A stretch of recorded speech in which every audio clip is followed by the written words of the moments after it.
Bonjour tout le monde, bienvenue donc à cette autre saison d'Avis public pour recevoir des acteurs de notre milieu qui vont nous parler de culture, d'actualité, de choses et d'autres. Donc c'est parti. Puis comme on est quelque part, on arrive vers la fin septembre, on voulait commencer à parler de tourisme. On sait qu'on a cru qu'on n'aurait pas de saison touristique. Finalement, on en a eu une.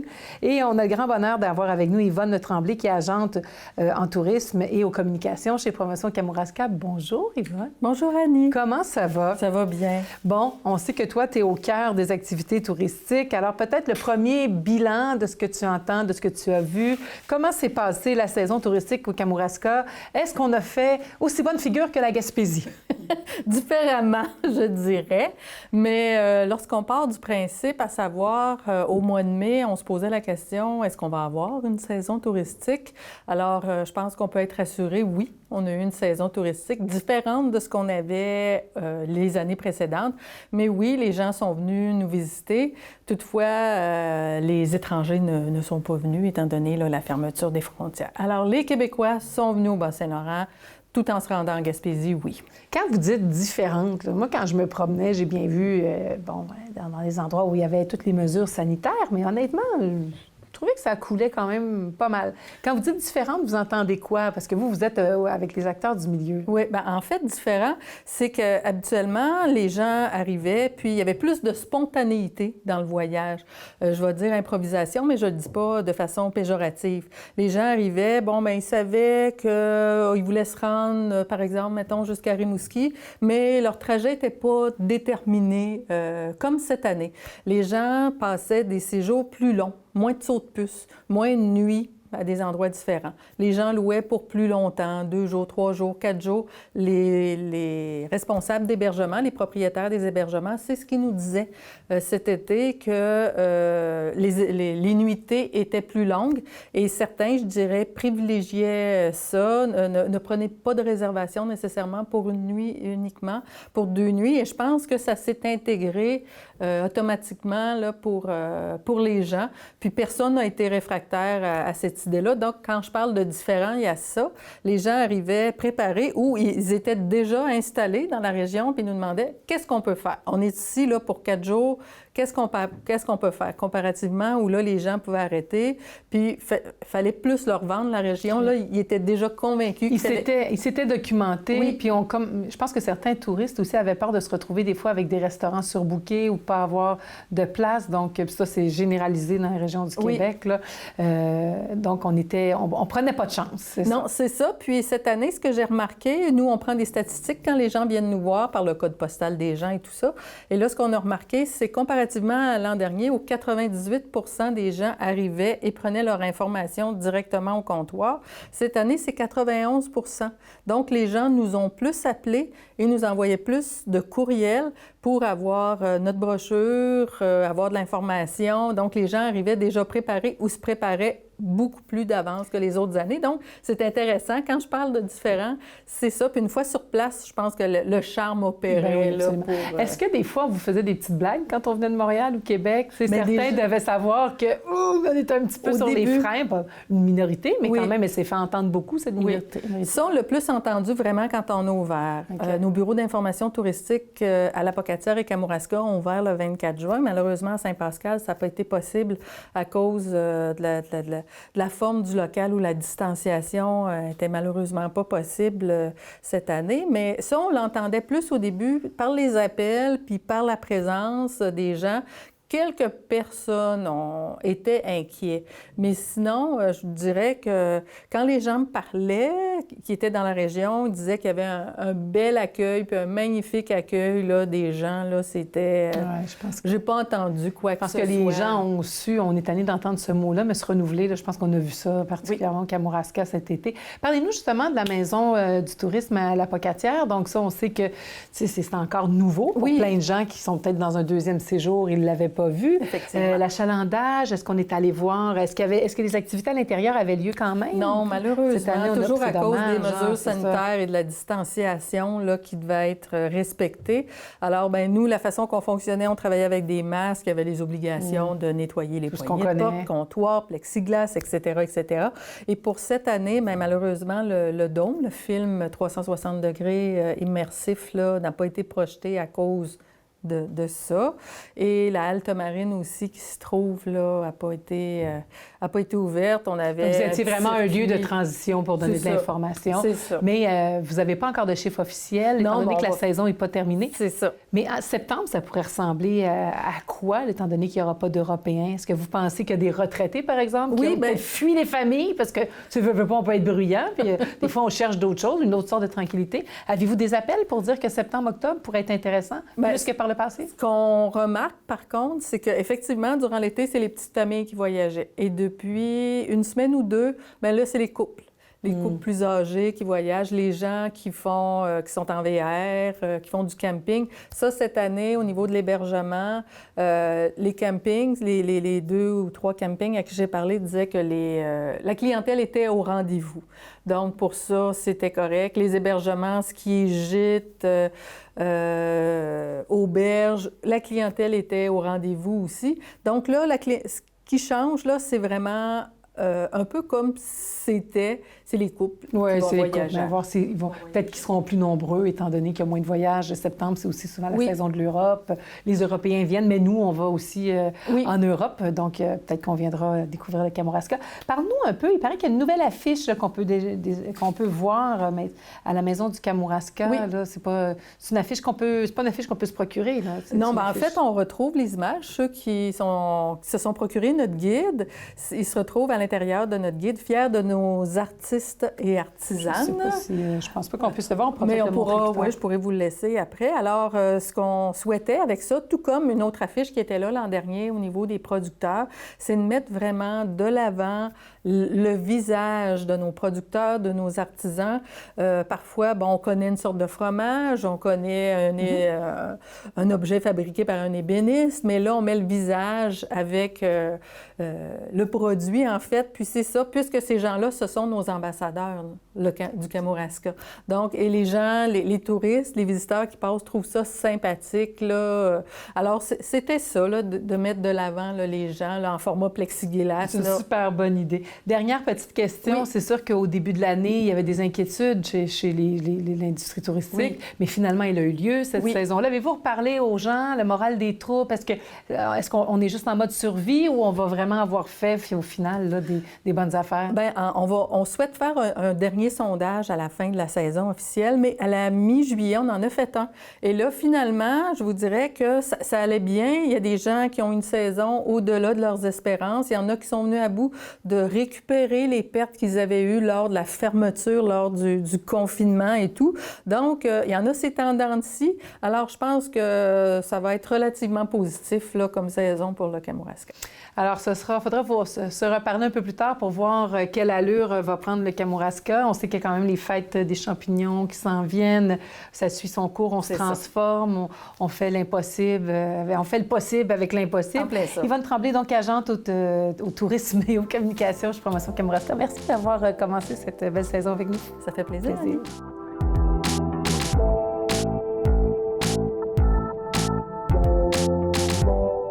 Alors, on est de retour à Vie publique. On va maintenant parler avec Hubert Héberge, qui est le directeur général sortant de la Maison Chapette-Saint-Denis. Bonjour. Bonjour. Alors, sortant, la première curiosité qui nous vient, c'est où allez-vous et pourquoi partez-vous? J'ai pas encore décidé où est-ce que j'allais aller. J'ai plusieurs idées en tête. Je vais peut-être aller faire l'enseignement, la suppléance. J'en ai déjà fait. Ils ont besoin en plus? Parce que moi, c'était ma force. Hein? J'étais directeur de la Maison Chapelle, mais l'animation a toujours été ma grande force. Donc, l'animation, l'enseignement, peut-être les médias, peut-être la radio. Je me laisse 1 mois et demi pour réfléchir à ça, me réorienter. Peut-être l'organisation d'événements, peut-être même avoir une chaîne YouTube, je sais pas. Donc, j'ai plusieurs idées en tête. Là. Je veux même faire une bande dessinée. Donc, j'arrête parce que là, ça fait longtemps que je le fais, mais je me laisse du temps pour trouver... Justement, c'était quoi la décision qui a fait en sorte que vous avez décidé de quitter? 5 ans, c'est un beau mandat. Vous avez eu le temps de faire vraiment le tour, de mettre votre marque dans ces lieux-là. L'élément déclencheur, il y en a plusieurs. Hein? On y pense constamment quand on travaille là-dedans. On a fait beaucoup d'activités. On a réalisé ce qu'on voulait faire, des brunchs, des maisons hantées, des soirées de danse. Ça fait 5 étés.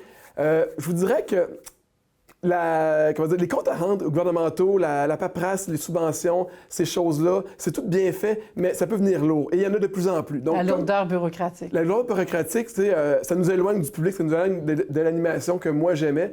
Donc, il y en a eu plusieurs couches de rajouter aux dernières années. Donc là, j'ai dit, bon, je pense que je vais faire d'autres choses. Donc, dans votre tâche, vous avez plus l'impression d'être un gestionnaire, remplir les paperasses, qu'être capable de développer des activités pour votre public, pour votre monde. Oui. Ça vous a un petit peu découragé. Nos correspondants sont tous gentils. Ah non, mais c'est pas ça qu'on parle. Mais la job Mais est c'est lourde. pas ça que vous aimez faire. C'est ça, exact. C'est venu comme pencher sérieusement dans la balance. De quoi vous allez faire? Qu'est-ce qui va avoir marqué votre 5 ans? De quoi vous êtes le plus fier là, de ce que vous allez avoir? Ce que je suis le plus fier, deux choses. Je me suis bien intégré dans le milieu touristique. Tout le monde, c'est une belle gang. On se connaît tous. Tantôt, il y avait Yvonne. À Saint-Denis, j'ai fait beaucoup de bénévolat, donc j'ai connu tout ce monde-là. Je n'étais pas natif de Saint-Denis du tout.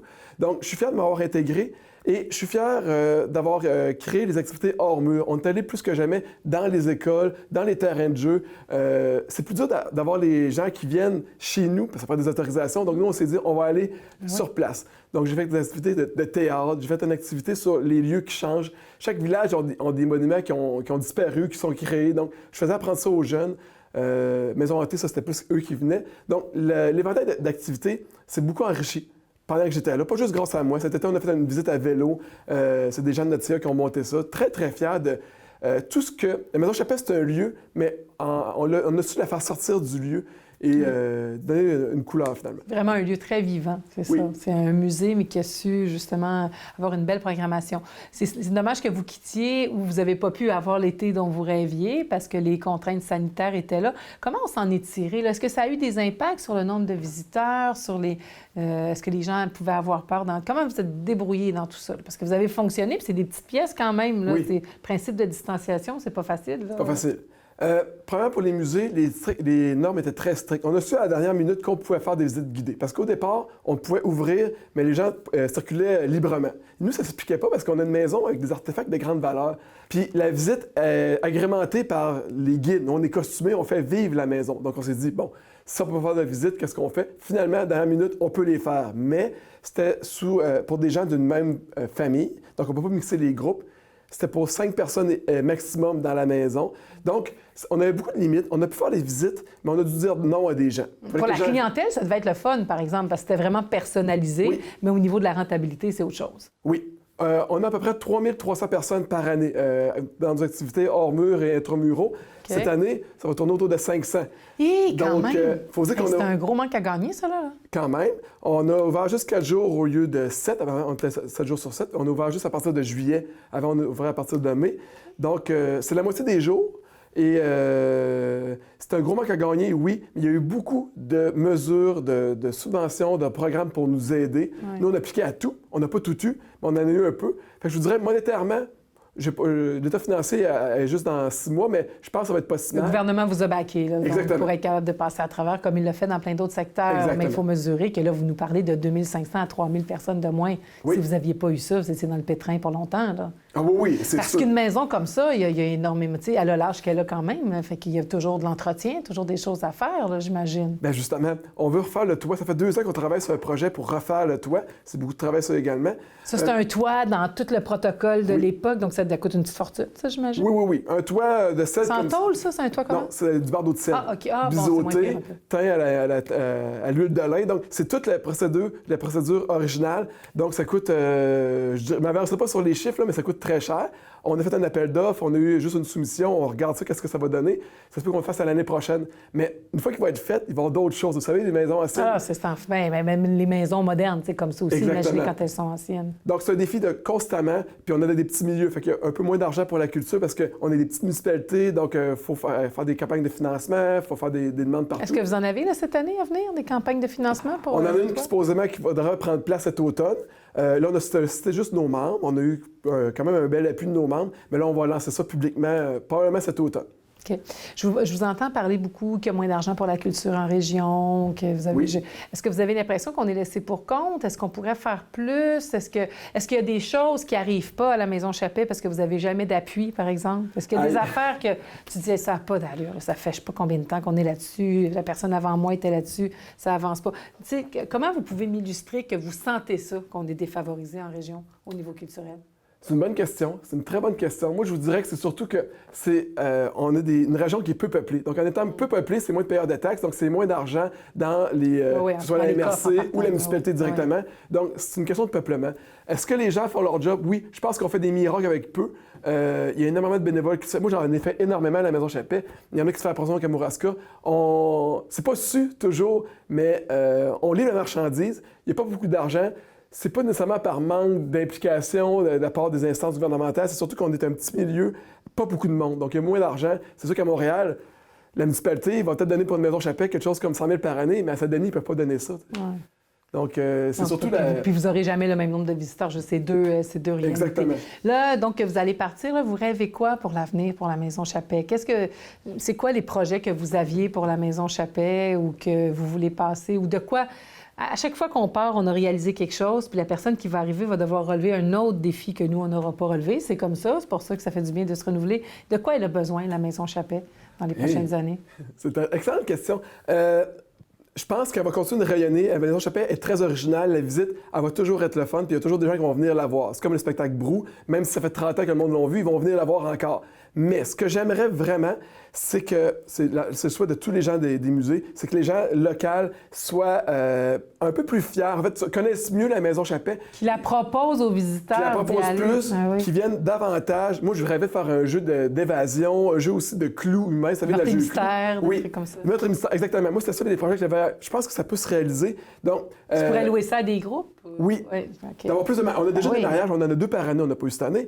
Donc, avoir plus de gens locaux qui viennent et on en parle plus, que ce soit un incontournable. Mais on dirait qu'on ne le sait pas, qu'on peut le faire, ça, ou qu'on peut louer cet endroit-là. Il faudrait en faire davantage de promotion. À faire plus de promotion. C'est mon travail à moi. Là. Je suis plus là, mais c'était mon travail de faire la promo. On a entendu beaucoup parler de la Maison Chappet, mais c'est des services sur des fois, il faut choisir nos batailles aussi. Exactement. Des fois, il y a des années, on se dit ça va être plus ce service-là. Plus mariage. Puis moins cette affaire-là. Ça pourrait être... Bien, je vous remercie d'avoir été là. Merci. Puis au moment où on se parle, la maison est fermée, mais elle va se refaire une beauté, en espérant qu'on aura pu ces mesures-là l'an prochain pour que vous puissiez avoir 3000 personnes et plus. Oui. Comme avant. Des guides et tout ce qu'il faut pour bien fonctionner. Donc, Hubert Théberge, merci beaucoup d'avoir été avec nous. Merci beaucoup.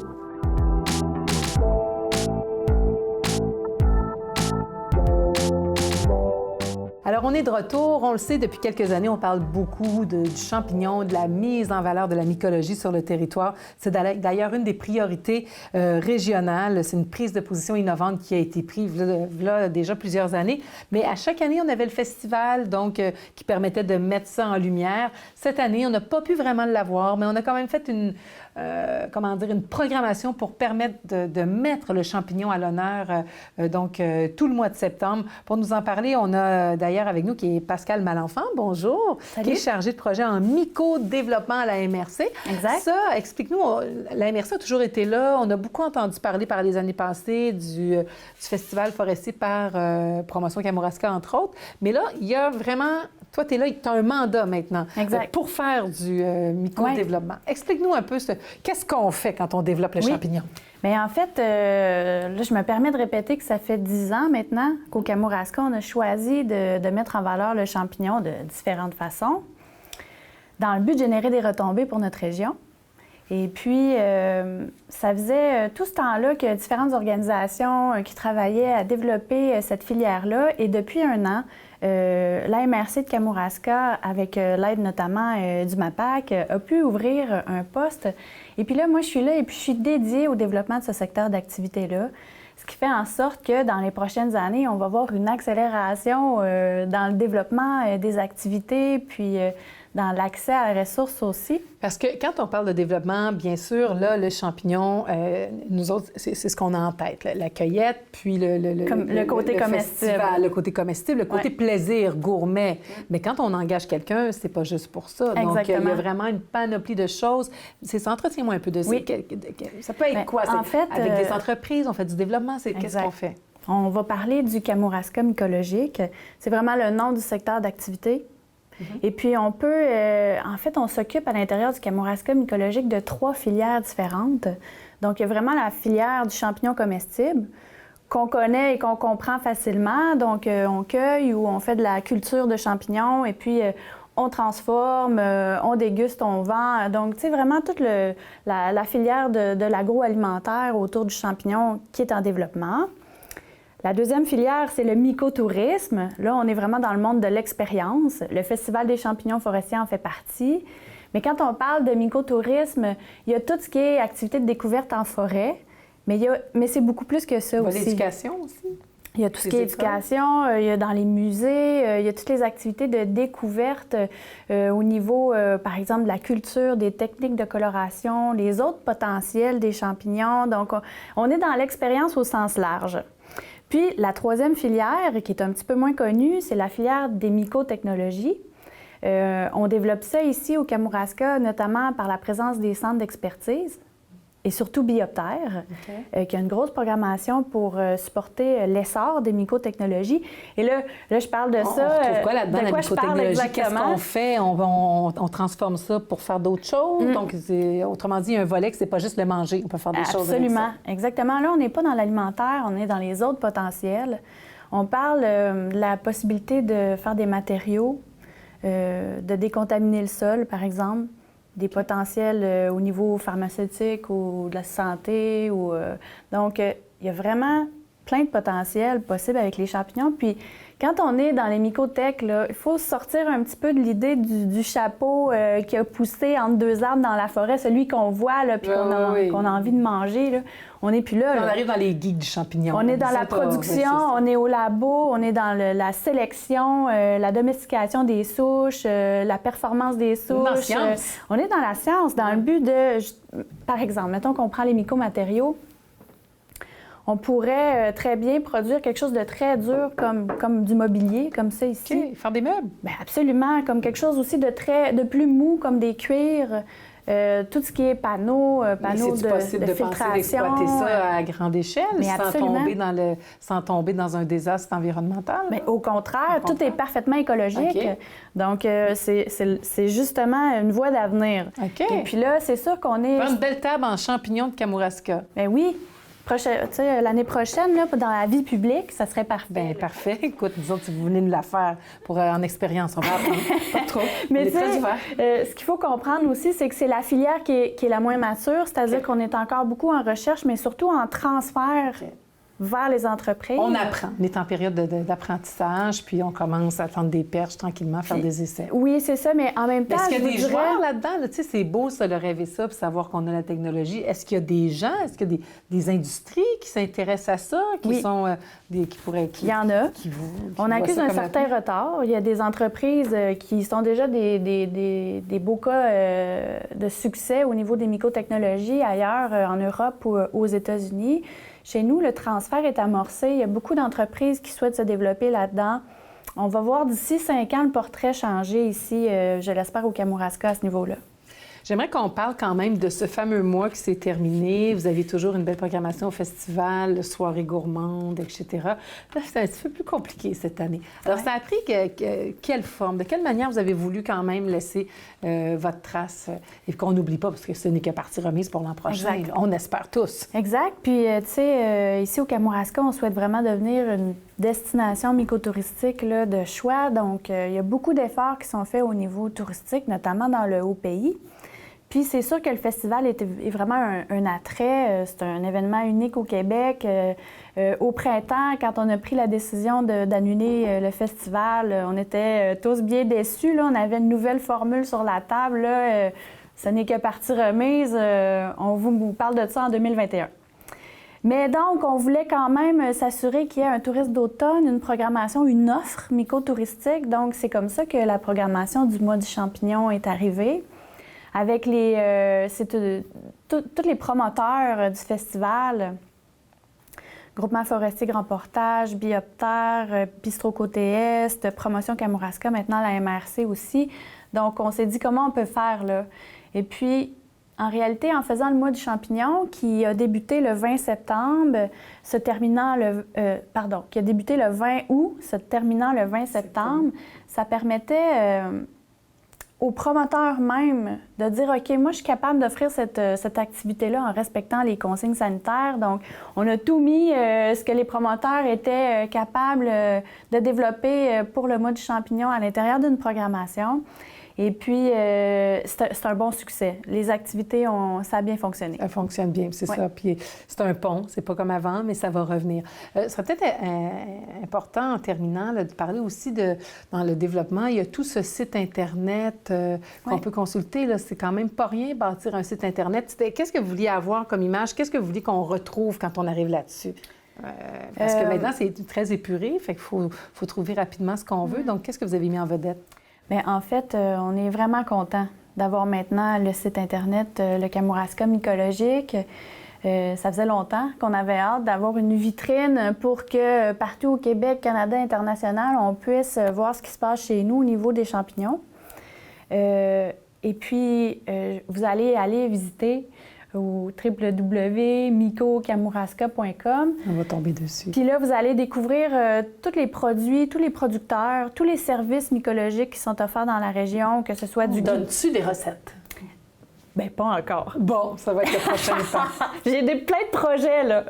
Okay. Mais tu sais, au niveau des services, là, si vous voulez en savoir plus, qui fait du guidage, qui fait des inventaires mycologiques, qui peut aider à la transformation alimentaire, qui... Fait que pour l'instant, c'est vraiment sûr, c'est vraiment plus les personnes qui sont intéressées par tout ce mouvement-là qui sont appelés à aller là-dessus, non? Pas nécessairement? Ou pour le moment? Tous ceux qui ont besoin de services, tous ceux qui veulent en savoir plus sur les formations, les événements, le mycotourisme, tout ce qui se passe dans la région, l'innovation, tout est là. Et puis, notre rencontre de secteur, le 15 septembre, permet aussi à l'ensemble de la région d'en savoir plus sur ce qui se passe chez nous. Donc, c'est un secteur en pleine évolution, puis vous savez... On va les générer, les retombées pour notre région. En terminant, là, peut-être rappeler aux gens là, que des fois, quelqu'un qui déciderait que cette année, il part aux champignons puis il n'a jamais fait ça de sa vie. Justement, il faudrait peut-être aller sur le site puis se trouver quelqu'un parce que, je veux dire, il faut faire attention à ce qu'on cueille en 20 secondes. Il y a des activités guidées sur le territoire. Non, mais ce que je veux dire, c'est qu'on peut-tu se lancer là-dedans sans connaître ça? Est-ce qu'il y a un danger? Mais bien sûr. Mais d'ailleurs, les Québécois sont très prudents. Hein? Il n'y a personne qui prend des risques. Donc, si vous voulez débuter une formation, c'est une bonne façon de le faire. Super. Donc, Pascale Malenfant, chargée de projet en mycodéveloppement à la MRC de Kamouraska. Merci d'avoir été là. Ça m'a fait plaisir.